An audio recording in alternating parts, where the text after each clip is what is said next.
Hi friends, मैं संतोष मौर्य अपने YouTube channel SK Maurya blog में आप सभी दोस्तों का स्वागत करता हूं। दोस्तों, एक नए वीडियो में आपका फिर से स्वागत है।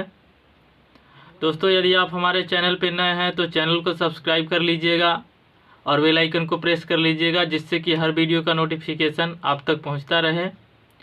और वीडियो यदि अच्छी लगे तो अपने दोस्तों के साथ शेयर भी कीजिएगा। और यदि इस वीडियो को आप हमारे फेसबुक पेज पे देख रहे हैं तो पेज को फॉलो अवश्य कर लीजिएगा। दोस्तों, आज हम 3 मित्रों की कहानी सुनाने जा रहे हैं जो तीनों बहुत ही मूर्ख थे। ठीक है दोस्तों, चलिए वीडियो स्टार्ट करते हैं। किसी गांव में 3 मित्र रहते थे जो बहुत मूर्ख थे। कुछ काम नहीं करते थे, बस ऐसे ही दिन भर बैठे रहते थे और गप्पे मारते रहते थे। उन्हीं के यहाँ एक राजा राज्य करते थे जो कि गुण रस के कविता सुनाने वाले कवियों को बहुत सारा धन देते थे और उन्हें सम्मान देते थे, पुरस्कृत करते थे। दोस्तों, एक दिन क्या हुआ, तीनों मित्र ऐसे ही बैठे हुए थे गांव के बाहर, कहीं पेड़ के नीचे सब बैठे हुए थे तीनों लोग। उसी रास्ते से एक कवि जा रहे थे, वो अपने सिर पे पोटली लिए हुए थे। तो वो तीनों मित्रों ने पूछा कि ये क्या है। तो उसने बताया कि यह धन है जो कि हमको इनाम में मिला है। दोस्तों, तीनों मित्र सोचने लगे कि अब हम लोग क्या किया जाए कि बिना कुछ ऐसे ही काम किए ही हम लोग का जीवन यापन हो जाए। तो एक मित्र ने कहा कि चलो मंदिर में पुजारी बन जाते हैं।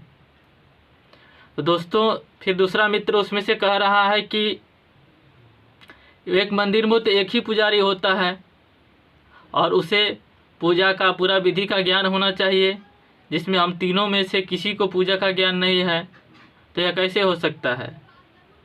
फिर उन्होंने सोचा कि तब क्या किया जाए। फिर उन्होंने सोचा कि अब चलो हाथी खरीद लिया जाए। हाथी को सभी लोग गणेश भगवान मानते हैं, तो सभी लोग पूजा करेंगे। हम लोग गांव में लेकर के घूमेंगे और पूजा करेंगे। सब लोग आएंगे तो पूजा करेंगे और हम लोग को बहुत सारा धन मिलेगा।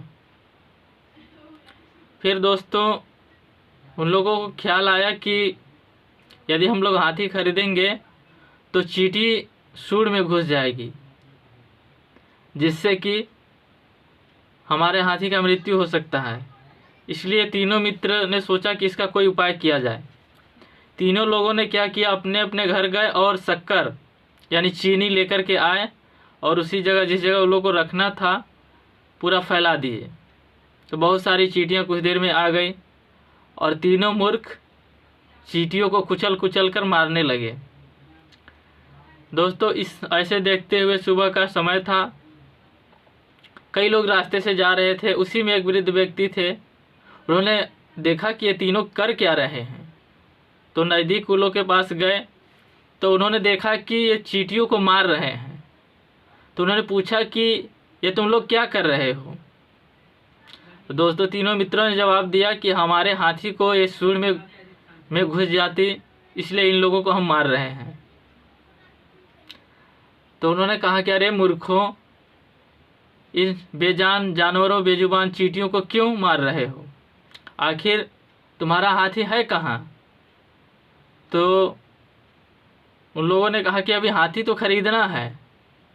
कहा कि अरे मूर्खों, हाथी जब खरीदना है तुम लोगों को, तो कहाँ से इतना पैसा लाओगे कि हाथी खरीदोगे।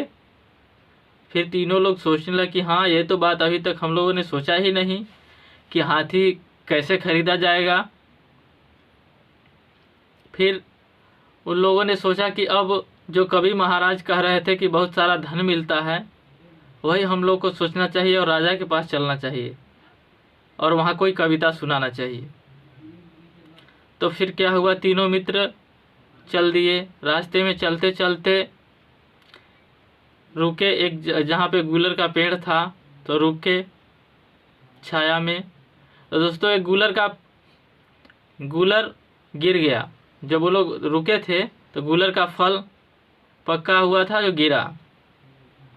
तो एक ने बोला कि गूलर पककर गिर गयो।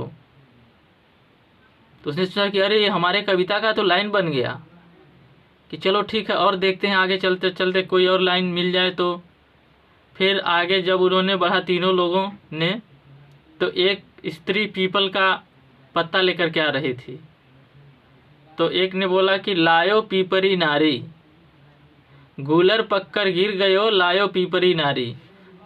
तो उन लोगों ने कहा कि अरे 2 लाइन तो मिल गया, अब चलो और आगे देखते हैं। आगे चलते चलते दोस्तों एक जामुन का पेड़ था, वहाँ बहुत सारा जामुन गिरा था। तो ये कहा, उन्होंने कहने लगा कि जामुन अगर हम लोग दिन भर भी खाएं तो इसका अंत नहीं होगा। तो तीसरे मित्र ने कहा कि जामन अंत न पाइयो। तो तीनों लोगों ने फिर सोचा कि अरे हमारा तो कविता बन ही जा रहा है, कि 3 लाइन अब मिल गया, अब केवल 1 लाइन बचा है और आगे चलते हैं देखते हैं कि क्या होता है। फिर आगे चलते चलते गए तो एक जगह 2 महिलाएं झगड़ा कर रही थी। तो उन्होंने पूछा कि आप लोग क्यों झगड़ा कर रही हो। तो एक औरत ने जवाब दी कि हम लोग सास बहू हैं, ये हमारा आपसी मामला है, इस मामले में तुम लोगों को क्या, कुछ भी हम लोग करें तुम लोगों को क्या मतलब है। तो एक ने कहा कि हाँ बात सही है। तो उससे बोला कि बरबस ठानी रार, अर्थात मतलब 2 महिलाएं झगड़ा कर रही थी, तो वही बोल गया एक लोग कि बरबस ठानी रार। तो सभी मित्रों ने सोचा कि अब लगता है कि हम लोग का कविता पूरा हो गया। अर्थात शुरू से जब उन्होंने सोचा कि शुरू से जो पहली लाइन थी दोस्तों, जब उन मित्रों के उनके चारों लाइन मिल गए कविता की, तो उन्होंने सोचा कि अब चलते हैं महाराज के दरबार में। चारों कविता का लाइन ये था दोस्तों कि गूलर पककर गिर गयो लाए पीपरी नारी, जामन अंत न पाइयो बरबस ठानी रार। यही चारों लाइन कविता का उन लोगों को मिल गया। फिर महाराज के दरबार में पहुँचे तो तीनों लोगों ने कहा कि हम लोग तीनों लोग सामूहिक रूप से कविता सुनाएंगे। बोला, तीनों लोगों ने बोले कि हम लोग कविता सुनाएंगे। फिर महाराज बोले कि ठीक है सुनाइए। तो उन्होंने कहा कि हम लोगों को इनाम तो मिलेगा महाराज। ये बातें सुनकर पूरे दरबार में जो सभी लोग बैठे थे विद्वान लोग, सब लोग हंसने लगे कि यह कैसे कवि हैं कि कविता सुनाने से पहले ही पुरस्कार की बात करने लगे। तो महाराज बोले कि ठीक है, यदि आप लोगों को कविता यदि अच्छी लगेगी तो अवश्य आप लोगों को इनाम दिया जाएगा, पारितोषित किया जाएगा।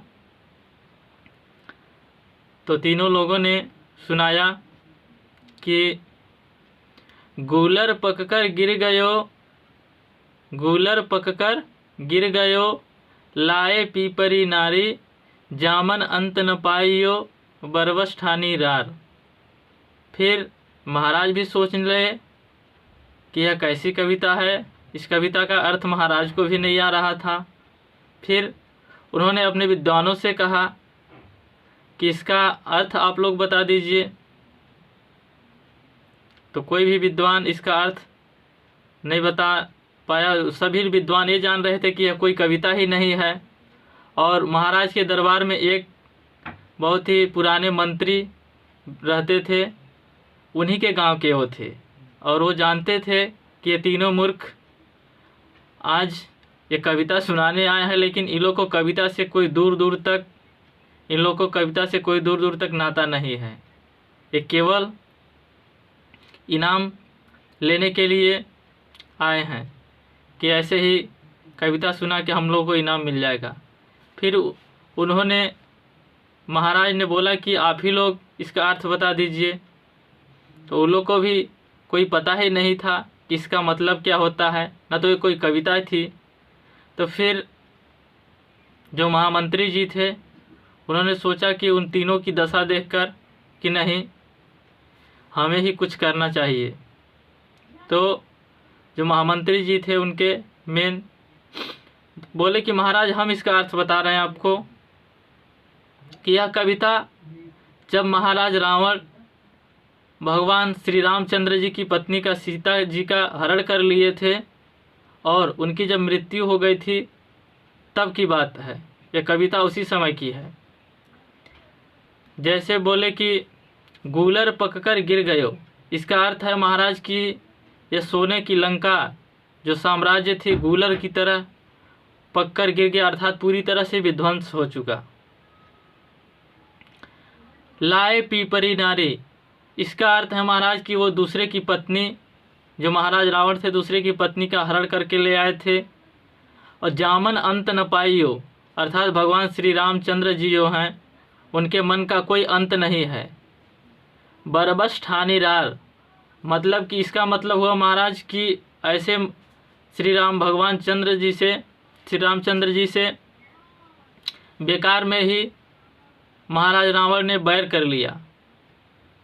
ये अर्थ सुनकर सभी लोग, महाराज भी बहुत खुश हुए और सभी विद्वान भी मान गए कि हाँ, महामंत्री जी सही कह रहे हैं। दोस्तों, उन कवियों को फिर सम्मानित किया गया। कवियों को क्या मतलब, जो मूर्ख थे तीनों, उन लोगों को सम्मानित किया गया और बहुत सारा धन दिया गया। ठीक है दोस्तों, इस वीडियो में बस इतना ही। मिलते हैं नेक्स्ट वीडियो में, तब तक के लिए धन्यवाद। Bye, take care, love you all, जय हिंद।